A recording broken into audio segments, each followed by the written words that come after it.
बिस्मिल्लाहिर्रहमानिर्रहीम। शुरू करता हूँ अल्लाह के पाक नाम से जो बहुत बड़ा मेहरबान नहायत रहने वाला है। दोस्तों, बहनों, भाइयों, बुजुर्गों, अस्सलाम वालेकुम।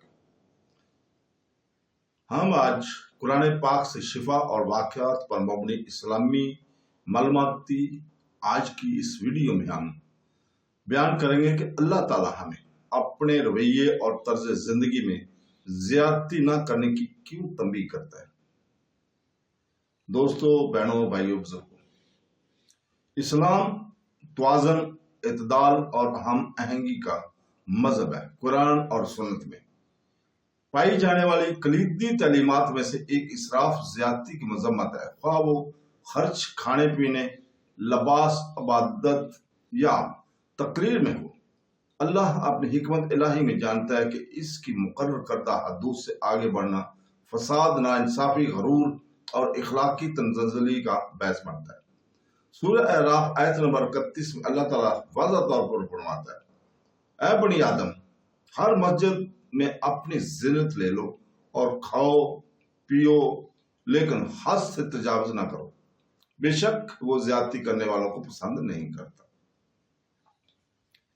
ये आयत सिर्फ खाने के बारे में नहीं है, ये एतदाल का एक बुनियादी असूल तय करता है। फिक्र, लेकिन जरूरत से ज्यादा बनो, फजूल खर्ची, जरूरत से ज्यादा खर्च करने और अपने वसैल से बाहर जिंदगी गुजारने के खिलाफ एक अलाई इंतबाह है। अरबी इस्तिलाह इसराफ का मतलब है हदूद पार करना, चाहे मादी, रूहानी या अखलाकी तौर पर। अल्लाह ताला ने इस आयत का इख्तिताम एक मजबूत बयान के साथ किया है, बेशक वो ज्यादती को पसंद नहीं करता। ये हमें बताता है कि इसराफ अल्लाह की नाराजगी का बायस बनता है और हर चीज से बचना चाहिए जो अल्लाह ताला की नाराजगी का बायस बनती है अपने मुफाद के लिए। तो दोस्तों, एक और सूरह है इसरा, आयत नंबर 27 में अल्लाह ताला मजीद फरमाता है, और इसराफ ना करो क्योंकि फजूल खर्ची करने वाले शैतान के भाई हैं और शैतान अपने रब का कभी नाशुक्र रहा है। यह आयत फजूल खर्ची का शैतानी रवैये से जोड़कर एक सख्त तंबीह करती है।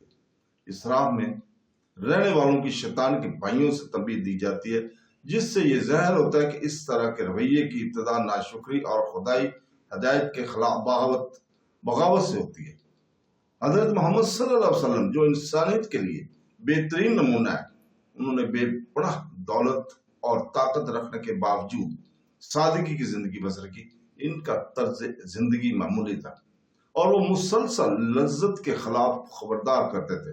एक हदीस में दर्ज है, सुनन इब्ने माजा हदीस नंबर 3605 में हजूर पाक सल्लल्लाहु अलैहि वसल्लम ने फरमाया, खाओ पियो, सदका करो और लिबास पहनो, इसराफ और तकब्बर के बगैर। इस हदीस से मालूम होता है कि इस्लाम जिंदगी की नेमतों से लुत्फानंदोज होने से मना नहीं करता। खाना पीना, अच्छा लिबास पहनना और खर्च करना सब जायज है और यहाँ तक कि इसकी तरकीब दी जाती है, बशर्ते कि वो गलू और तकब्बर से पाक हो।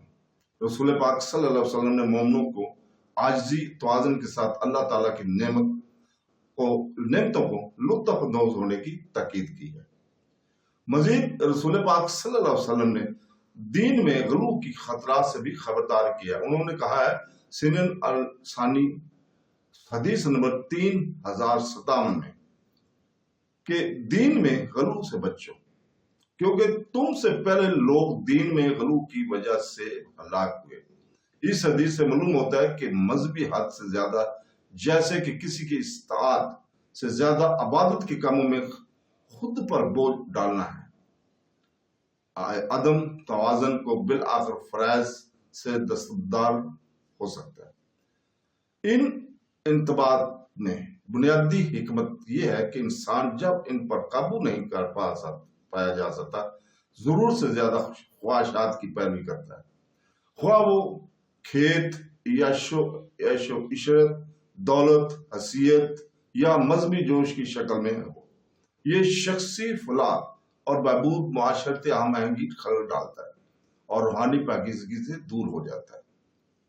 कुरान पाक की सूरह अल फुरकान आयत नंबर 67 में अल्लाह ताला मुतवाज़न तर्ज अमल की तारीफ करता है, और वो लोग جو خرچ کرتے وقت نہ اسراف کرتے ہیں اور نہ بغل، بلکہ ان کے درمیانی راستہ رکھتے ہیں۔ یہ اعتدال کا راستہ ہے جسے اسلام فروغ دیتا ہے، ایک ایسا راستہ جو فرد اور معاشرے میں امن لاتا ہے، توازن میں مبنی طور پر زندگی لالچ، تکبر، غرور اور خود غرضی کی جال سے بچتا ہے جو کہ زیادتی کے عام نتائج میں ہے۔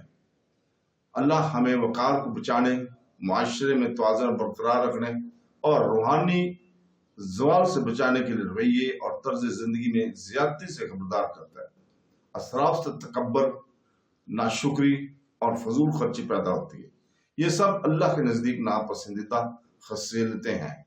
قرآن پاک اور سنت رسول مقبول صلی اللہ علیہ وسلم مشترکہ طور پر ایک معتدل، معاد اور شکر گزار زندگی اور فروغ دیتے ہیں، ایک ایسا راستہ جو الہی محبت اور سماجی ہم آہنگی کی طرف لے جاتا ہے۔ تو دوستو، اس کے ساتھ ہی ہم کل تک کے لیے اجازت چاہتے ہیں اور اللہ تعالیٰ سے دعا کرتے ہیں کہ وہ ہمیں قرآن پاک اور حدیث نبوی پر عمل کرنے کی توفیق عطا فرمائے۔ آمین ثم آمین۔ اللہ حافظ۔